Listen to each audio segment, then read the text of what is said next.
এই ভিডিওটা শুরু করার আগে আমি এখন কোথায় আছি সেটা একটু আগে আপনাদের দেখাই, তাহলে বুঝতে পারবেন।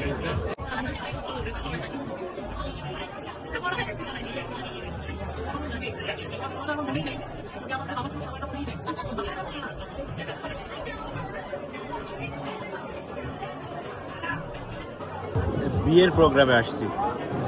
এখন মজার বিষয় হচ্ছে যখন আমরা বিয়ের অনুষ্ঠানে আসি, পাশের টেবিলে বা একটু দূরের টেবিলে যদি পরিচিত কেউ থাকে, চাইলে যে একটু তার সাথে যে হ্যান্ডশেক করব, একটু কুশল বিনিময় করব, সেই অপশনটা থাকে না।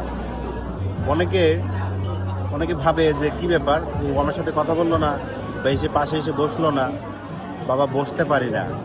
সমস্যা একটাই, সমস্যা হচ্ছে আমি যদি এখনই আমার চেয়ার ছেড়ে উঠে যাই, তো আগামী আধা ঘন্টার আগে আমি এই চেয়ার আর ফেরত পাবো না।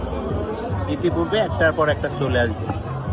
তো বিয়ে বাড়িতে চেয়ার একটা বড় প্রবলেম। এসেই যদি আপনি চেয়ারে বসতে না পারেন, তাহলে আপনার খাবারের নিশ্চয়তা কখন পাবেন মনের মধ্যে ধুকপুক ধুকপুক খেলতেই থাকবে। আর যদি চেয়ার পেয়ে যান, তাহলে দয়া করে খাবার না খেয়ে চেয়ার ছাড়বেন না।